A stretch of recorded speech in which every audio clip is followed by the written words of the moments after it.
Quando meu primo Cody e eu estávamos na casa dos 20 anos, fazíamos algumas viagens de acampamento pelo Colorado. Eu tinha 22 anos, ele 23, e esse incidente aconteceu na floresta de Uhau. Era minha primeira vez acampando lá, mas Cody já tinha experiência.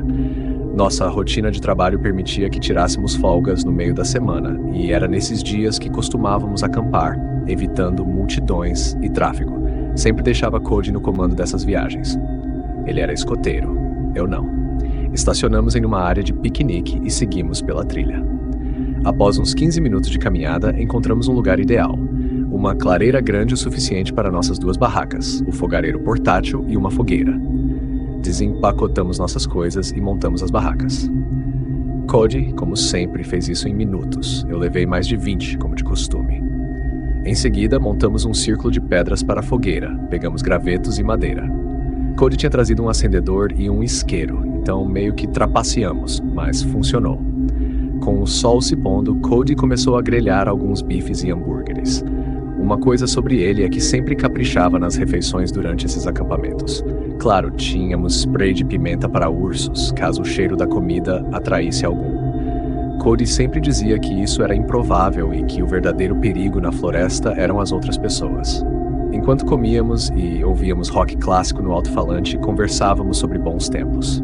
Se você nunca acampou, não entende o quanto esses momentos são relaxantes. Na natureza, com um amigo ou parente, curtindo uma bebida e música.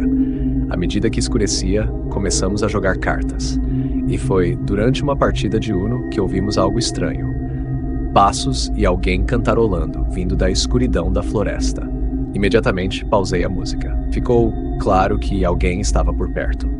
Cody me pediu para pegar a lanterna, mas quando a encontrei, os sons já tinham desaparecido. Perguntei se devíamos nos preocupar e ele disse que era muito incomum alguém estar tão profundo na floresta, ainda mais caminhando perto de um acampamento com uma fogueira acesa, cantando alto daquele jeito. Pouco depois, enquanto jogávamos, um galho grande aterrissou bem no meio do acampamento, nos fazendo saltar de susto. Não caiu de uma árvore, foi arremessado por alguém. Cody gritou para quem quer que fosse, mandando a pessoa ir embora e arrumar o que fazer. Novamente ouvimos passos, dessa vez se afastando. Sugeri que desmontássemos o acampamento e mudássemos de lugar, mas Cody recusou a ideia de andar no escuro. Ele me aconselhou a manter o spray de pimenta ao meu lado, caso precisássemos. Ouvíamos sons à distância, como galhos quebrando, algo que nenhum animal faria. Alguém estava lá, talvez mais de uma pessoa. Sabíamos que precisaríamos dormir eventualmente, então combinamos de revezar para ficar de vigia. Cody ficou com o primeiro turno, prometendo ler enquanto eu dormia. Acordar no meio da noite durante um acampamento é normal. O ambiente frio e desconfortável pode facilmente te despertar. Quando acordei, estava atordoado, ainda meio dormindo. Então, vi uma cabeça espiando dentro da minha barraca. Achei que era Cody.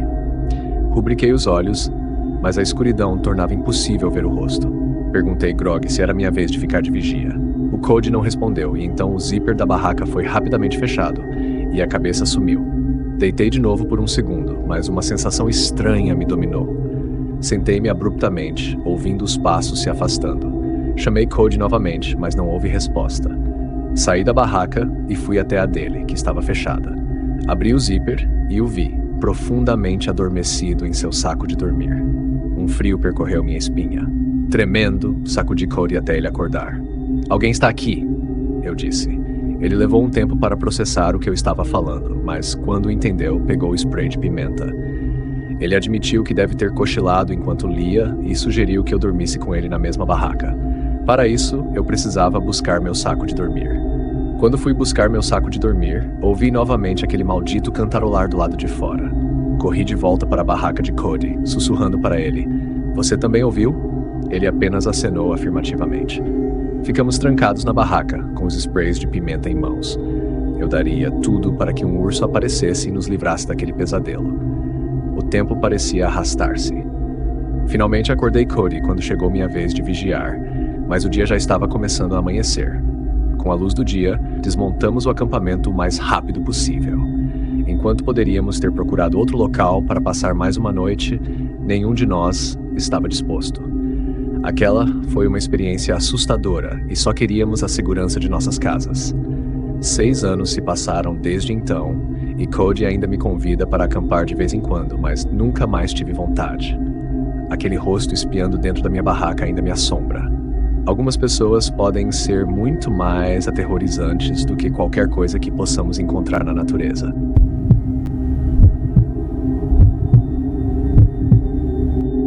Quando meus amigos e eu alugamos uma casa de praia na Flórida, jamais poderia imaginar o que nos aguardava. Estávamos os 4 em um carro apertado, indo para uma casa localizada bem na praia. A estrada em frente tinha a baía de um lado, e nos fundos literalmente estava o mar. Era uma das casas mais modestas da área, com outras bem maiores ao redor.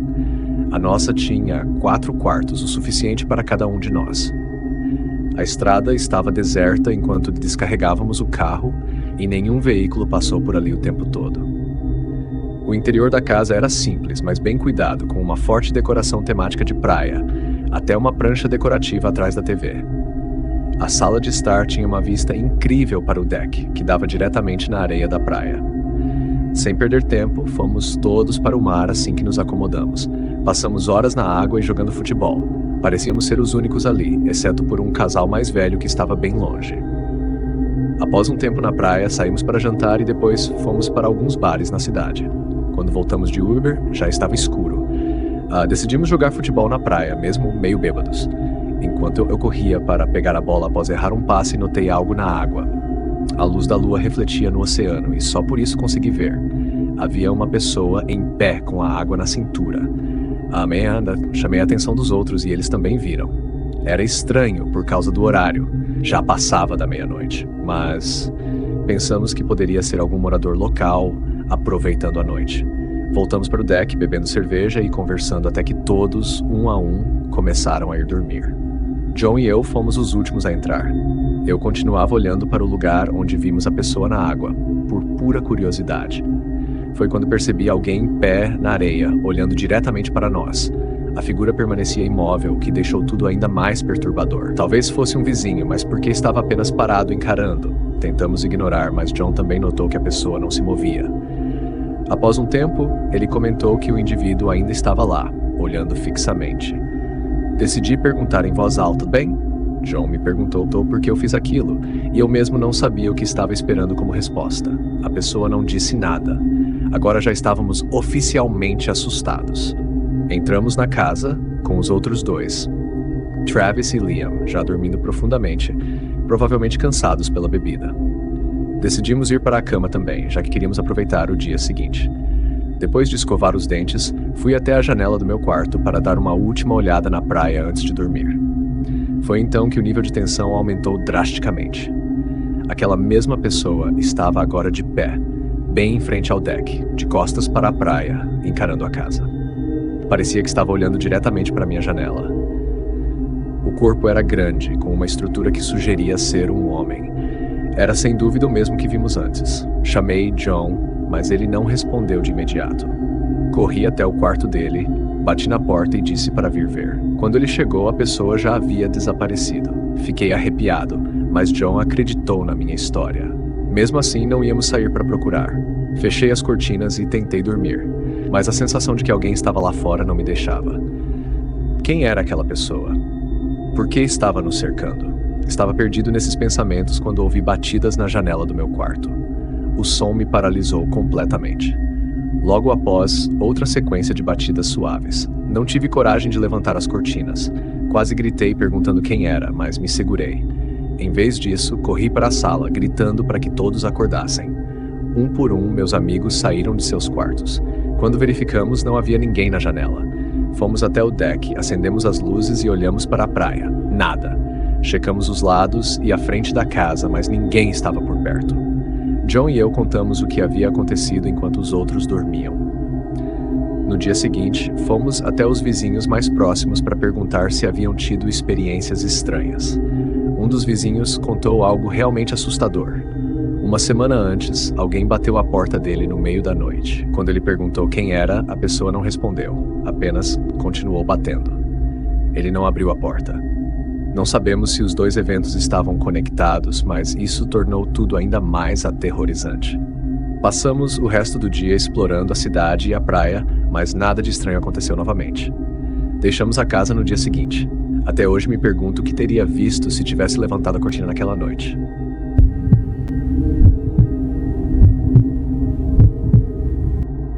Eu tinha 9 anos quando isso aconteceu. Por algum motivo, eu estava sozinho em casa à noite, algo que não era comum.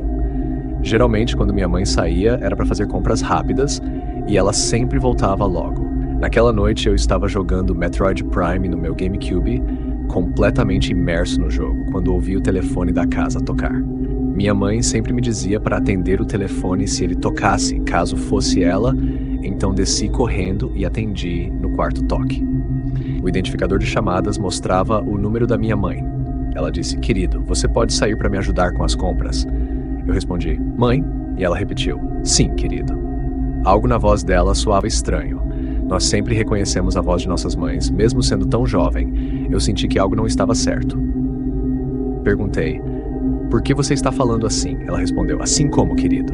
E eu desliguei. Minha mãe nunca me chamava de querido daquele jeito, especialmente 2 vezes seguidas. O telefone tocou novamente. Era o número da minha mãe de novo, mas eu ignorei.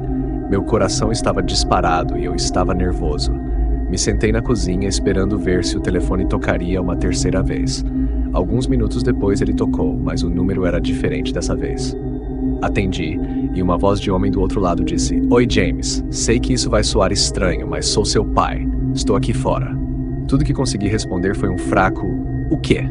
O homem repetiu: "Estou aqui fora. Tenho muito o que te explicar." Desliguei na hora. Meu pai havia morrido quando eu tinha 3 anos e eu não tinha nenhuma lembrança dele. Então, minha suspeita estava certa. A primeira voz não era da minha mãe. O telefone continuou tocando insistentemente, mas eu o ignorei cada vez mais apavorado. As coisas pioraram quando ouvi batidas na porta da frente. Aquilo não era mais apenas sobre alguém com o telefone da minha mãe. Agora, havia alguém do lado de fora da casa. Minha mãe tinha uma chave, ela não bateria. Eu espreitei da cozinha para olhar para a porta e ouvi uma voz abafada de homem do outro lado dizendo meu nome. Ele repetia: "Sou seu pai." Em seguida, tocou a campainha e começou a tentar abrir a porta. Fiz algo que nenhuma criança de 9 anos deveria ter que fazer. Peguei o telefone e liguei para o 190.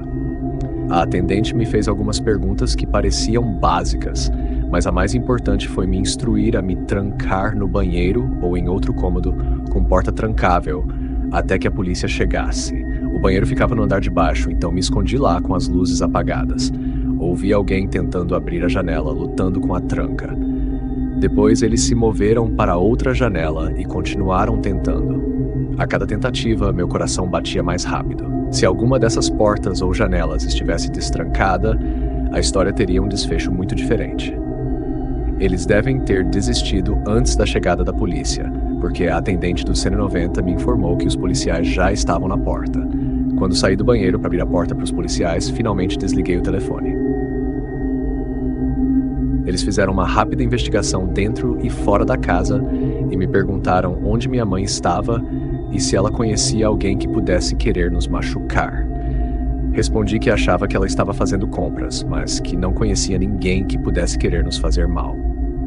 Minha mãe voltou para casa com minha irmã mais nova, em pânico ao ver os carros da polícia na frente. O telefone dela havia sido roubado, como eu já suspeitava. Provavelmente, nossas informações pessoais, como o endereço e o número de casa, estavam armazenadas no aparelho. O que me deixava em dúvida era como eles sabiam meu nome. Talvez algo no celular da minha mãe tenha revelado isso. Era um celular antigo, um Nokia Flip, e a foto de fundo era dela com minha irmã e eu.